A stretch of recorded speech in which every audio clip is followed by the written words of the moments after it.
Yes, so quick, we didn't realize it's just because you like Lily so much that we thought you might know what it, we thought he might know what was in it. Turns out he didn't either. So why don't you guys give a big round of applause for someone who's game to take a chance and have some good times with us, an amazing, talented actor that I'm a big fan of, Mr. Robert Downey Jr.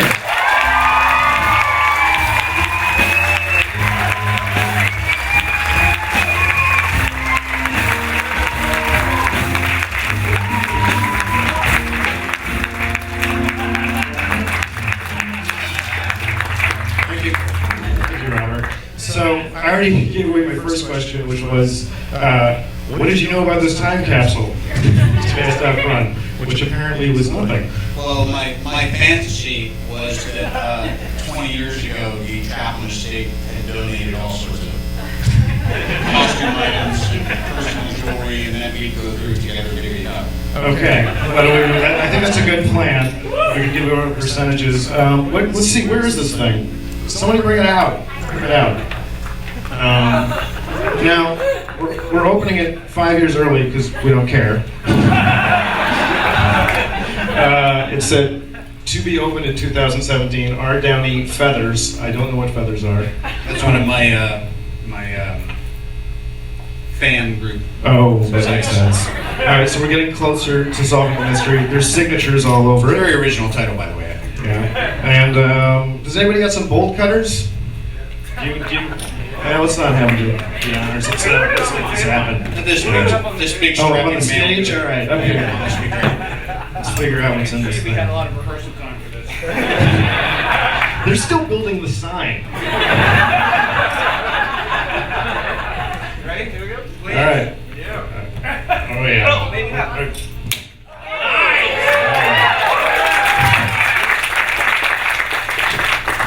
All right, let's take a seat.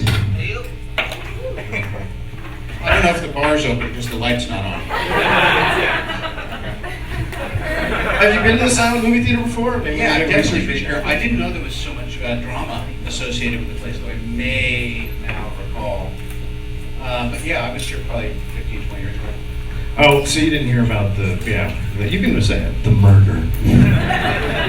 What's a good cinema without a love triangle murder in it? Yeah, it's very Hollywood Gothic, which is what I like. I think every. Do you think there might be evidence in here? Well, they caught the guy. He sometimes writes us letters. He's taking film classes in jail. That's serious.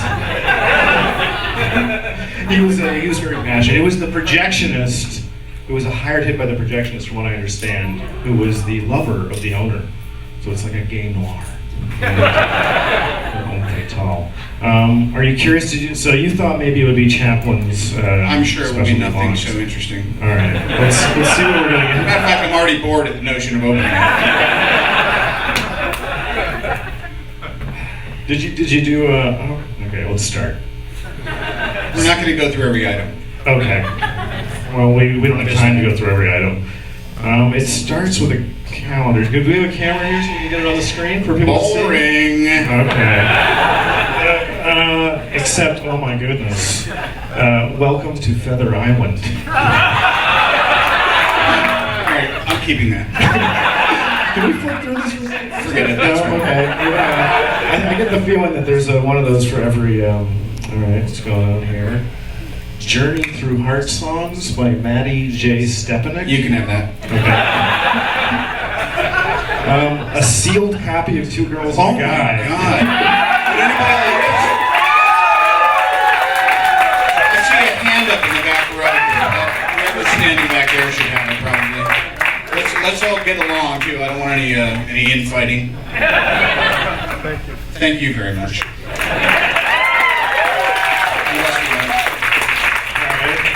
Sealed copy of Hearts and Souls. This fine. Oh wait, let's come on to a lady.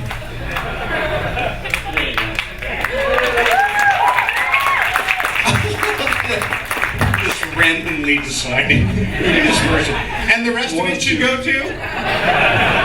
One of two new age comedies that you were in. Whose chances are? Oh yeah. A lot of possessions going on here. What the hell is this? Oh no! Can people see it? Can you see this on the camera? Just don't worry about it. All right. You don't want people to see this. Oh my, guys. does it say here? RDJ, greetings and best wishes. Okay. That's for you, volume 1. Compiled, it's a mix CD just for you. Okay, I'll take that. May I make a suggestion? Yes. So we can kind of talk about what Yeah. y'all are doing here, and maybe some folks can ask me some questions. How about the rest of these items we just put out at some point during the rest of the telethon, and they can be given away in exchange for donations to Cinefamily? Less this descend into an egocentric romp. Nostalgia. All right. It was also a conversation starter about your career. Yeah, you now know. I'm lost. Adrian, you're doing a fine job. Let's give Adrian a hand. Sound department doing a less fine job. Well, since we're not talking about what's in the box, where do we start then? You want to do Well, first of all, there's some folks who, this is really annoying. Watch this. Help me, lady. There's a separation between us. I know some people are watching this online. Drew Pierce, who's a fantastic writer who just wrote Iron Man 3, sent me a text on my way over here. He said, I'm going back to the office so I can watch this online. So I want to say hi, Drew. Definitely want to thank Lily for getting me into this mess. And what you said is, I think it's really true. You know, Cinefamily, we're in Los Angeles. It's supposedly the birthplace of cinema and all that stuff. And here we are, a bunch of different folks who are all here for the same reason. That, you know, this sort of thing, like you said, is taking a bit of a dive. So it's really nice. Also, my first wife, Deborah Falconer, is here, and Robbie Chong is here, and I love that they're here supporting Lily's Cinefamily as well. You never forget the first one.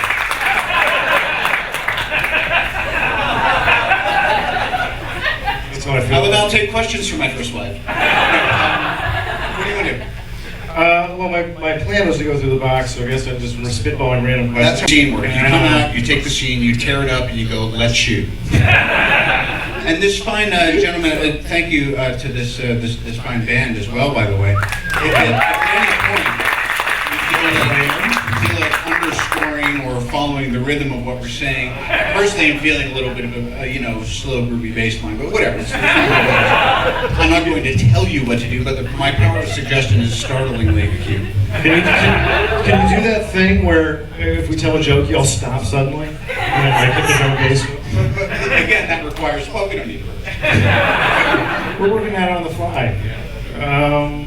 Well, so did you watch silent films here? Research for Chaplin, for example? I'm pretty sure that's what I did here, yeah. Are you saying I shouldn't ask any questions from earlier 2002? No, and also, if I was here previous to my first marriage, I may have been here, like, making time with some agent's wife or something like that. I don't know. How about this? Why don't you ask me some questions about the theater? Do you have any? Are you curious? Can you believe I decided to show up here? I'll tell you one story. Everybody kept asking me about this. Like, how did this happen? How did this happen? They were wondering too. And does he know about the time capsule, etc.? And I said, well, we sent one email. We got an email back that said, sure, 1 o'clock. And I said, when Robert Downey Jr. says yes, you just don't ask any more questions. We just sort of froze at that moment. That's what all the major studios say too. We were just going to ride it through to the end and see what happened. But thank you so much for coming out. It's really awesome. It's sincerely. It's definitely helped get the word out. We need to get a new projector here. We won't be able to play any new independent films next year. We won't be able to play any new restorations. What's the ticket on something like that? It's with the sound system and the full thing. It's somewhere between $60,000 and $100,000. And the thing. I'll cover that.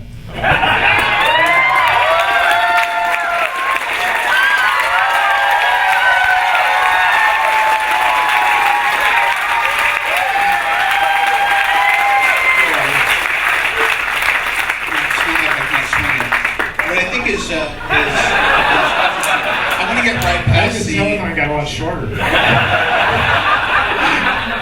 I don't have to stay up for 2 days. It'd be great if you just dropped the mic and get some lunch right now. No, we'll talk about that, and I will cover the cost of that, but then you still need additional funding for maintenance. You need to be able to bring in good programming. You need to have people to be able to say, for instance, there was a movie you're maybe going to show here that's locked up in rights. You need people to be able to deal with the ins and outs and the day-to-day stuff that's in there. Yeah. What people don't, well, also, all these people out there know right now we need new seats. The lumbar torture for people compared to all of our Yelp reviews are like, the place. I gave you one big yes already. Don't No. This is more for the people out there. You know, and more for the people out there, there's a condo that I've been trying to pay out since 1988. It needs to be refurnished. Well, to address your point about sustainable funding for nonprofits, you know, we would need to do a fundraiser every year regardless, and that's because museums, cinematheques, they don't do the kind of crazy things we're doing right now on ticket sales alone. Capitalism doesn't make this happen. And when you go to a museum, usually there's sort of a truism that for every $3, $4 you spend, somebody donated $6. It's like 40, 50% donations. We're so new, miraculously, because you guys have been so supportive just in terms of coming, we've survived on 3 to 10% donations. That means every year we are constantly having to beat the street to get people in here, and it really changes the way you program. So if we could get to the stage in just a couple more years where we actually are matching what we're doing in ticket sales with donations, I think we could be one of the best cinematheques in the world, and that means that we're really to be proud of as a city. And actually, I can honestly say other cinematheques have really been very interested in how we do things here. They follow our programming, and I've seen some of our weird approaches. Like we have a membership system where everybody who gets a membership here gets into every movie for free. And the reason we do that is I want people to be able to be experimental in their viewing choices, the way we're experimental in what we show. So say, like, just come on down. It's really about enjoying the space, just hang out with some other people, and maybe you haven't heard this weird Czech film, but you'll take a chance on it because you're not deciding for each one. I see that you're a communist. More or less. You know, everything you said up till this point, you had my attention. Anything you would say from this point on this subject, it starts feeling. I was just at a March of Dimes luncheon the other day. It's like, I get it. You need money. It goes, just shut up. I'm speaking to myself now because there's passage report. Here's all these people. Here we are. We get it. Everyone's going to take care of everyone. Blah blah blah. And the more you can do, the better. Whatever. If anyone here wants to match me, now would be the time to do so. But I think what I really noticed in watching Ben-Hur, your little lead-up video here was that I think each of us come from this kind of mosaic of influences growing up. You know, there was like for me in 1983, it was are you on the police synchronicity tip, or are you Elvis Costello's Imperial Bedroom? And then that branched off into two whole other different, societal things. And I was doing off-Broadway musical theater then in Manhattan, and there was all these influx of interesting movies going on. John Sayles was making one of his first movies, Baby It's You. I had a small part in that. I told all my friends that I was officially a massive movie star. I was then cut out of the movie, to which every one of my cool friends called me when we used telephones and said, "Hey, Robert, maybe it's you."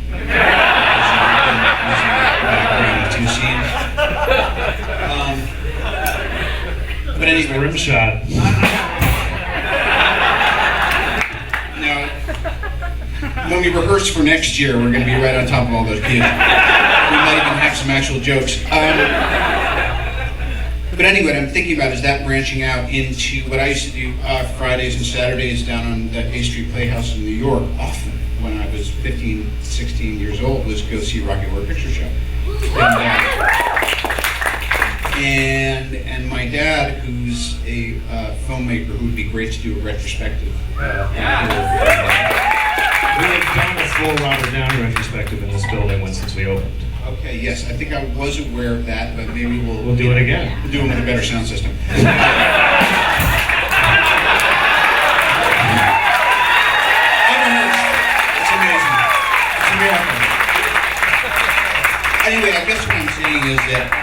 anyone who's here knows that we're all just this kind of flowing combination of all the influences we've had, and particularly nowadays when it seems like, and I'm part of the problem, which is why I can speak to it, things have become so kind of superlative kind of information age. It's really big things driving the market, and the small things, unless they're done by a Weinstein company or unless they just happen to find their way into the public eye, it's kind of like you're either overexposed or you're not exposed at all. And so I think it's things like Cinefamily that really can, you know, on a community to community level, which is why I think it would be great eventually to have that ambition of branching out into other cities and branding this and doing it, is, you know, because that's why we're all here. We don't want to be just stuck in the options we read about in the big pages of the newspaper. Yeah!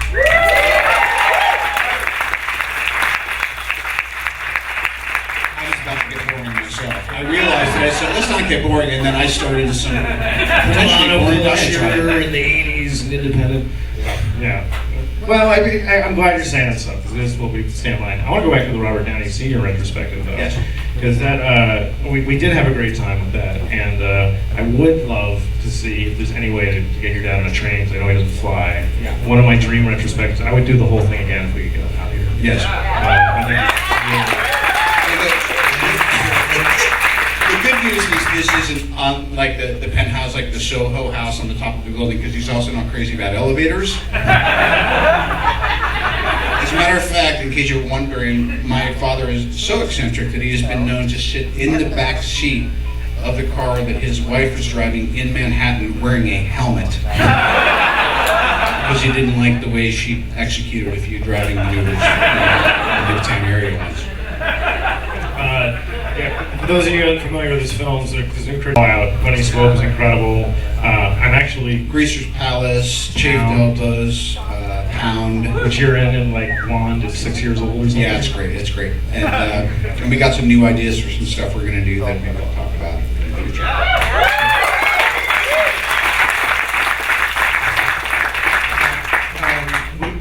We should see if we want a question from the audience. Nothing would please me more. Let's get a question from the audience for our. I can't see her. Okay, right there. I see a hand behind the spotlight. I don't know if you have many memories of this, but what was it like working with Rodney Dangerfield? Oh, You got any that's the stories? best first question ever. It's a testament to the quality of Rodney's cannabis that I don't recall that much. But I do remember. As a matter of fact, it was Anthony Michael Hall who probably started my my whole little career thing more than anybody else after doing weird science with him, because he insisted that I go and audition for Saturday Night Live that he was already cast on, and I went and did that, and simultaneously to that I was cast in Back to School. But I needed to go meet Rodney Dangerfield, so he was staying in some like apartment kind of down off Ocean Avenue, and I remember going there, and he opened the door, and he was wearing this robe, and it was not covering his privates, and I remember just being like daunted and memorized by these massive kiwis. And he's like, "Hey, come on in." I was like, "Whoa!" Hey man, he turned around and said over to me, "You mind if I smoke some shit?" I was like, "No, this is great." And then we did, and then I don't remember the rest. I heard on the set of, he was such a late bloomer in the film industry, that on the set of Caddyshack, he didn't realize that no one was allowed to laugh because they were recording sound. And between every take, he'd be like, "I'm dying here, I'm dying."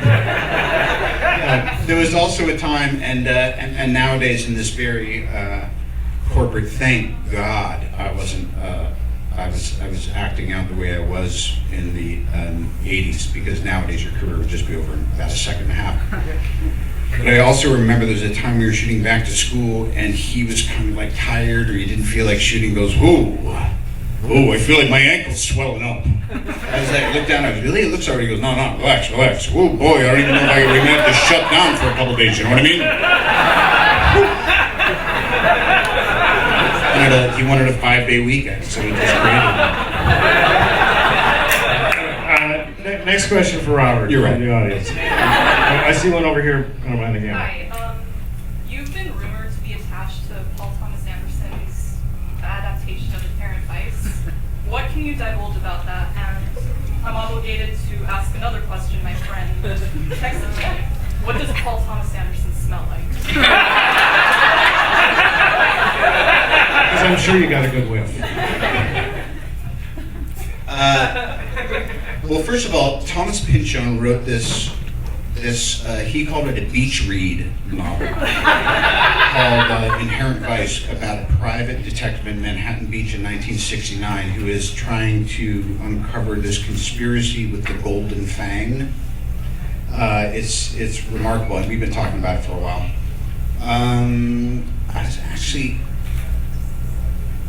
I said, are you going to put all the kids in that Honda Odyssey and come up and see me tomorrow, or am I driving to the 818 to see you? I said, grow a pair, be a man, make a choice. we're going to get together. I mean, obviously, I think Paul Thomas Anderson is the singular voice in American cinema in a certain way right now. I love him. The great thing about him is he refuses to be bound by the idea of a saleable narrative. What he's doing, which is great, which is why I love The Master so much. I was just like, people are like, it just kind of ends, and then it's like, I was like, you know what, you shouldn't have gone. Go to a PTA movie and then like have a critique about what he should have done. Though I did say, where's that missing reel after he drives away in the desert on the motorcycle? And he was like, shut up. So anyway, to answer the question, it is not a rumor. We're considering it, but we're considering a bunch of other stuff, and I think he smells great.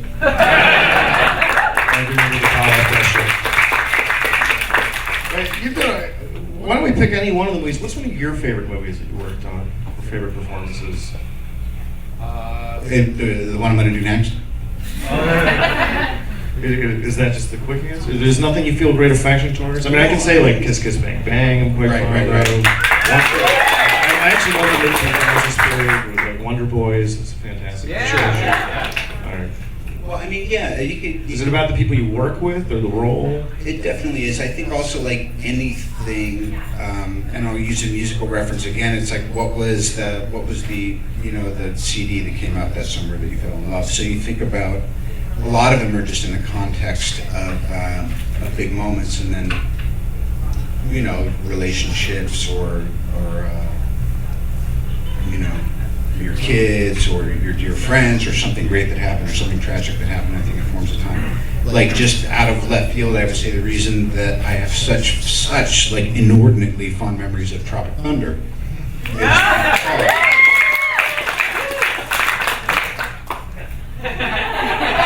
I'm already realizing that my publicist is going to say, so you just went there and just assumed that you'd say whatever you wanted to an audience and it wouldn't wind up on Deadline?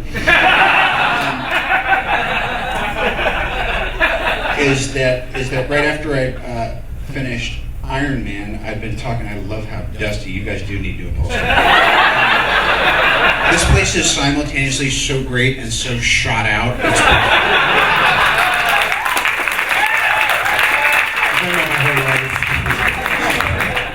Rental. They should, I mean, even if you want to put a fence around the place, called Hadrian's Wall, keep it riffraff on. I got ideas, we'll talk later. Now that I'm a major investor, I'll start squeezing. When did that become Cinnadowny? Is that what you wanted? Downey Jr. retrospective's been playing a long time. It seems like it's in rotation. So anyway, Tropic Thunder, I finished Iron Man, and that was in the can, and I figured it was going to be really good, but I didn't know. And next thing I know, I'm being tarred and feathered in Kauai in the middle of summer. I am wearing blackface, which is a stupid idea. It's not anything I subscribe to. I think the whole notion is reprehensible. I'm already mad at myself for having agreed to the role, and yet there I am. And I remember that my father did this movie called Puppy Swope in 1968 about a subversive black creative exec at an ad agency who winds up taking it over and doing something revolutionary. And I thought that for Ben Stiller, I just thought it was this singular accomplishment. He worked on the script for a long time. I thought it was really funny. I thought even though it wasn't necessarily a multi-dimensional bit of cinema craft, that it actually kind of worked on several levels. And I remember just having such a cathartic experience. So it was the exact opposite of doing something really kind of like a genre superhero movie. Was doing something that I kind of sometimes prefer to do, which is just wearing a mask and escaping behind a character. Well, also it's about making fun of actors more than anything else. My favorite thing to do. Inside, I mean, I used to, it touches base on something that I used to think of as like the Burn in Hell retrospective I could never do, which is the people pretending to be mentally disabled series. It's funny, but I always corrected people and be like, it's not, what's funny is somebody doing something so wrong and they shouldn't be doing it. And that movie was the first movie I saw to kind of actually pull off the very delicate eye of the needle job of revealing that and making no jokes there. By the way, who's seen Silver Linings Playbook? Bradley Cooper just is astoundingly good. I was talking with the missus after we watched it. She goes, the cool thing is you're watching a movie about someone who may or may not be manic depressive and has just gotten out of a laughing academy. And she said that what she really appreciated about what Bradley did was you could tell that whether he was playing something or whether he was living something, no matter what he was doing, you could tell there's someone who, she said it seemed like it was so hard to be in his head. And I thought that was really cool. I'm kind of really enjoying what's going on in movies lately. You know, I mean, some of them, as usual, are flat out garbage, but then I find myself being surprised. You know, pretty significantly. I like recent one. I thought Lincoln was fantastic. I did too. I couldn't believe it. You know, and people were saying, "Oh, it's long. It's a bit of a history lesson." And I'm like, you know what? Like, this is the guy who there's scenes in it that reminded me exactly of the same brilliant scene work savvy director who made the scene between Roy Scheider and the kitchen scene in Jaws. Where they're mirroring, Yes. with the child's mirroring what they call it. Exactly. It's really great. Yeah, it was just great. Yeah, and also, I mean, I was like, it's kind of actually a miraculous piece of screenwriting and directing in that they made a 2.5-hour movie about politics and passing a bill that's completely engaging the whole time. And you know, seeing, I so much prefer a biography where you focus on like a little moment in someone's life. And it's pretty. Who hasn't seen Lincoln yet? Okay, It's really worth it. when's the next showing? I'll fund it.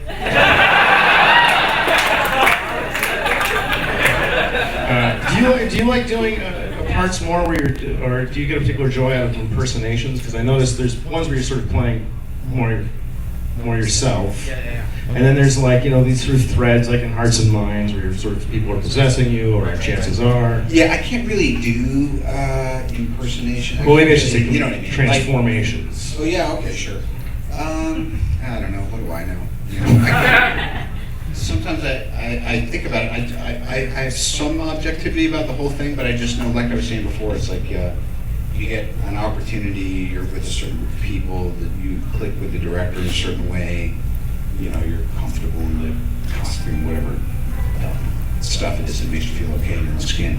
And then you either have a good time and it sucks, or you have a good time and it turns out good, or you have a lousy time and it turns out great, which is the worst. Or you have a lousy time and it turns out lousy, which is like, I knew it would.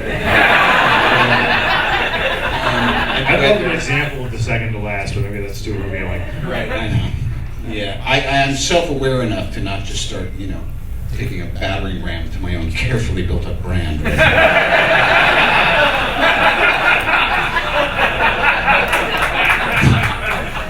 So annoying. Another question from the audience? Yes, thank you. You're working with Shane Black on the new Iron Man. Comment on working with him. I adore him. Shane Black and I. Well, I've been a fan since his early, I saw Lethal Weapon. I was like, who wrote this? Who came up with this completely new take on a genre where someone's dangerous because they're suicidal? That's the greatest. And then when we were doing the first Iron Man, Jon Favreau and I used to call up Shane Black. We made we had two lifeline calls. One was to J.J. Abrams, which was about a third act, kind of like crucial story engine thing that he basically fixed without saying much. And the other was Jon Favreau and I went over to Shane Black's house, and we sat at his feet. We couldn't afford him, so he asked in exchange payment for him helping us with several key scenes. He asked for a piece of salmon, well done, and some fresh blueberries. After which we called him Blueberries, was the code name for Shane Black. So, for instance, in Iron Man, the scene where Tony comes back from captivity and calls a press conference and then asks everybody to sit down and then launches into this odd speech about he never knew his dad, or what would his dad think about the choices he's made and all that stuff came from Shane. And so then in getting to do Iron Man 3, to answer your question eventually, it's just been this awesome experience. It's probably been one of my favorite working experiences. Iron Man 3 is going to be a very, very, very bold bit of genre film storytelling. And correspondingly, the interesting thing was, and this is speaking of Cinefamily, is John and I did the first two together, then he branched off to do some other stuff, and we're looking for other things to do together. And then there came the very interesting point where Shane Black and I were calling Jon Favreau to ask him what to do. And Jon Favreau reprises his role. Yes! Having directed the first two films. This is what can happen. Usually it's like, I'm never talking to those pricks again, or whatever, Instead he comes in, he reprises his role as Happy Hogan. Happy has an amazing arc in the movie. And probably the two best bits of acting in the movie so far, from what I can tell, which sucks because I'm in every frame of it, are Jon Favreau as Happy Hogan, where I can't give away much, but it's ridiculous, and Sir Ben Kingsley. Amazing. And a lot of that had to do with, to wrap up the question, the way that Shane crafted the role for Sir Ben. I think people are going to be not surprised. I think they're just going to be reinvested in what a brilliant actor Sir Ben Kingsley is. Starting to get bored of my own voice. Happens. Yeah, I mean, I love Shane Black's writing too, particularly in Kiss Kiss Bang Bang, because of the mixture of both that thing he's known for, which is the mixture of action and comedy, but also I think you pointed out something good, which is he really has vulnerable lead characters. These aren't kind of impenetrable superheroes by a long shot. Was there anything else about the screen, like the writing that you learned from him specifically? Well, the nice thing about Shane is he is a library of everything. Like he essentially, if you talk to him, he could just pull a book down off one of his shelves and kind of tell you why he's thinking the way he's thinking about it. And he loves noir, and he really, really knows the superhero genre. And but I think the main thing is he's always looking at complexities within complexities within complexities. He always likes it when the film kind of stops for a reason you can't understand, and then kind of picks up and goes in a direction you couldn't have imagined. And usually when you have a straightforward narrative of Act 1, 2, 3, there's Tony. Tony's in trouble. Where's Pepper? Tony wins. I just by the time we were doing the second one, I was like, where's Pepper, right? Where's Pepper? So that used to be a big thing that Favreau would say is like, does this feel too Where's Pepper to you? And I was like, yes, it does. So, please. I think people want to hear you more than me. You're probably right.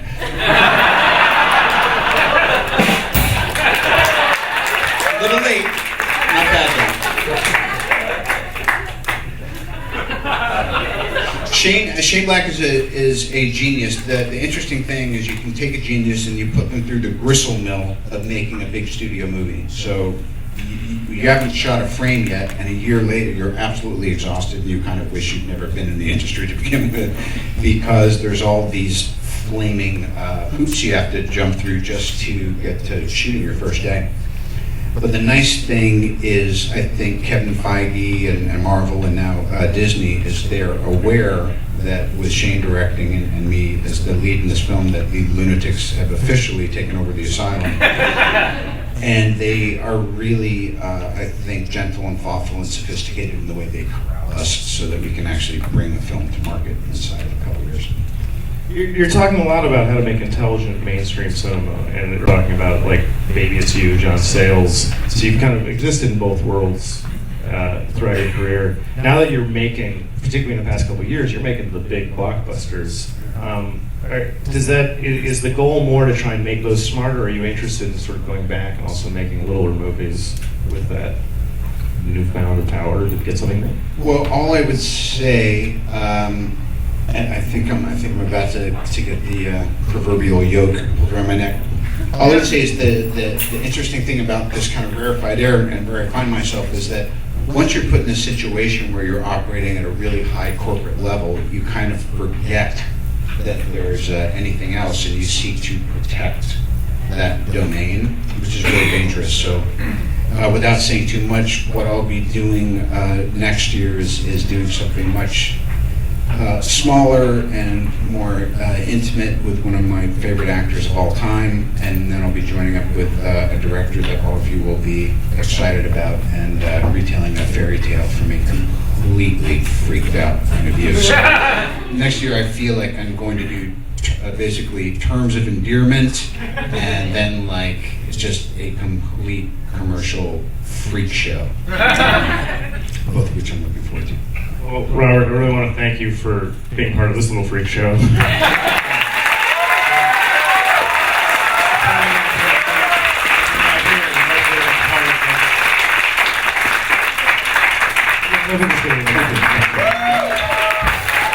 Robert Downey Jr., everybody.